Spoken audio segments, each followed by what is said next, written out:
Hi చితన్ గారు. నమస్తే madam. చితన్ గారు, ఈ మధ్య లైఫ్ స్టైల్లో భాగంగా కాన్స్టిపేషన్ చాలా ఎక్కువైపోయింది, స్పెషల్లీ ఏజ్డ్ పీపుల్కి. ఎందుకని? యూసేన్ బోల్ట్ తెలుసా మీకు? యూసేన్ బోల్ట్. యూసేన్ బోల్ట్ అదేంటి చితన్ గారు? మొత్తం లోకంలా మొన్నటి వరకు ఫాస్టెస్ట్ మనిషి అంటే యూసేన్ బోల్ట్.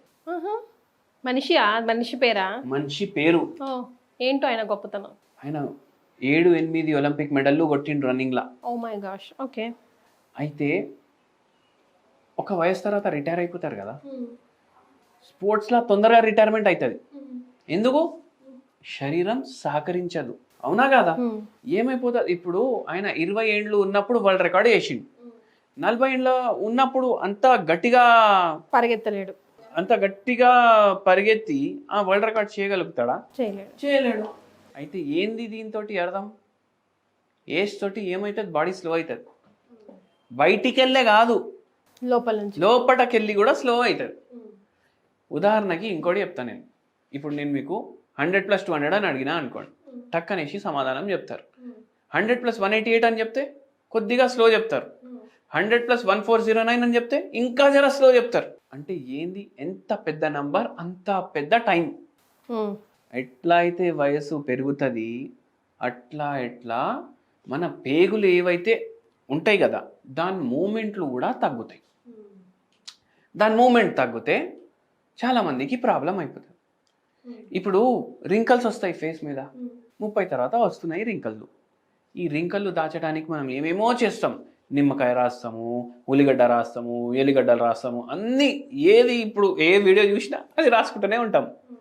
కానీ మనం ఇది ఆలోచించాం.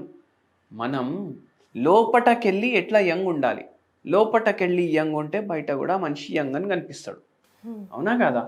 అయితే ఎట్లా ఏజ్ పెరుగుతుంది, ఫేస్ మీద ఉన్న రింకల్స్ మనకు కనిపిస్తాయి. లోపట కూడా ఏదో ఏజింగ్ ప్రాసెస్ అయ్యి ఇట్లా రింకల్ లాంటివి అవుతాయి కదా. ఎలాస్టిన్ తగ్గుతుంది విత్ ఏజ్.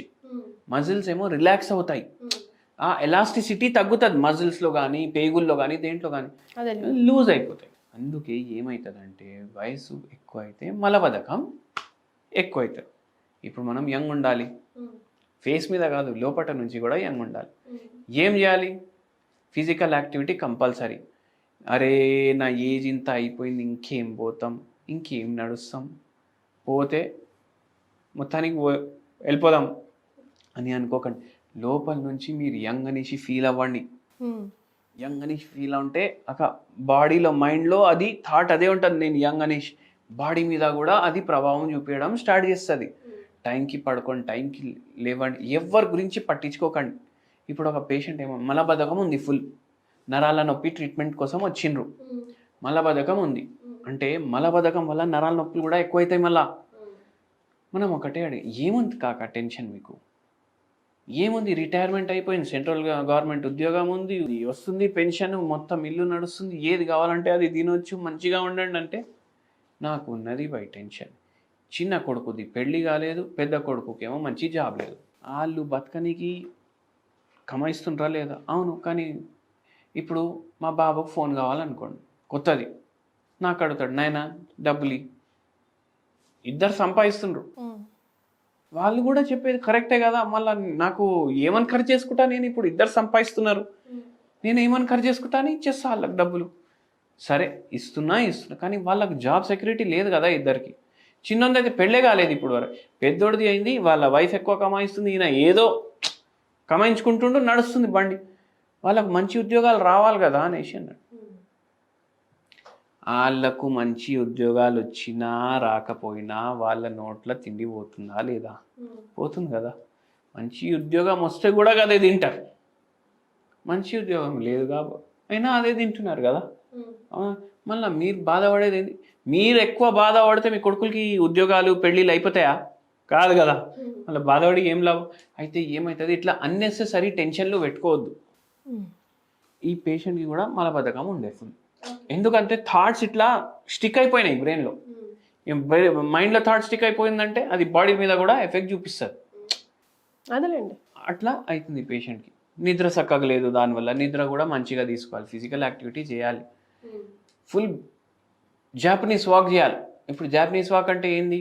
నేను ఇంకోసారి వీడియో కూడా చేసినాము దీని గురించి. ఏం చేయాలి? కొద్దిసేపు ఫాస్ట్ నడవాలి, కొద్దిసేపు స్లో నడవాలి, కొద్దిసేపు ఫాస్ట్ నడవాలి, కొద్దిసేపు స్లో నడవాలి. ఇట్లా బరువు కూడా తగ్గుతుంది, మనిషి యాక్టివ్ కూడా ఉంటాడు, మలబద్ధకంలో కూడా హెల్ప్ అవుతుంది ఇది. చైతన్య గారు, మరి the best home remedy for constipation పేషెంట్స్కి సజెస్ట్ చేస్తారు? Best home remedy for constipation అని చెప్తే నేను ఒకటే చెప్తా, మీరు తీసుకునేది సబ్జా గింజలు, ఇవి మంచిగా తీసుకోండి. ఎట్లా తీసుకోవాలి? ఇప్పుడు తినని కూర్చున్నారు అనుకోండి, 2 టేబుల్ స్పూన్లు వేసుకొని పెట్టుకోండి ఒక 2 గంటల ముందు. వాటర్లో నానబెట్టుకొని మంచిగా కలుపుకోవాలి దాన్ని. ఇట్లా వేసుకోగానే ఇట్లా తాగొద్దు, ఎప్పుడు ఆ మిస్టేక్ చేయొద్దు. ఎందుకు? అది కడుపులో పోయి ఉబ్బుతాయి, ఉబ్బిన తర్వాత తాగాలి అది. అది మీరు విత్ ఫుడ్ మెల్లమెల్లగా తీసుకోండి. వాటర్ తీసుకునే బదులు ఇది తీసుకోండి. ఓకే. అయితే ఏంది, ఫైబర్ కంటెంట్ పోతుంది కదా బాడీలో, మన ఇంటెస్టైన్లు మంచిగా పనిచేస్తాయి, మనకు మలబద్ధకం తగ్గించడానికి హెల్ప్ అవుతుంది. మళ్ళీ ఒక బ్యూటిఫుల్ హోమియోపతి మెడిసిన్ చెప్తాను నేను, బ్యూటిఫుల్ అంటే బ్యూటిఫుల్. బ్రౌనియా అనేసి, బ్రౌనియా అల్వా పుష్పంతో తయారు చేస్తారు. ఓకే. ఇవి ఏం చేయాలి? రోజు పొద్దుమికి 5 గోళీలు, పొద్దుగాల 5 గోళీలు, 0/9 పొటెన్సీ ఉంటుంది, అది తీసుకోవాలి. ఇది మలబద్ధకం ఉన్నోళ్ళకి చాలా ఉపయోగం అవుతుంది. సో హోమియోపతితో పాటు సబ్జా సీడ్స్ కూడా వాటర్లో మిక్స్ చేసుకొని తీసుకుంటే కాన్స్టిపేషన్ పేషెంట్కి చాలా వరకు హెల్ప్ అవుతుంది అంటున్నారు doctor Chetan Raj. Thank you so much అండి. థ్యాంక్ యూ అండి.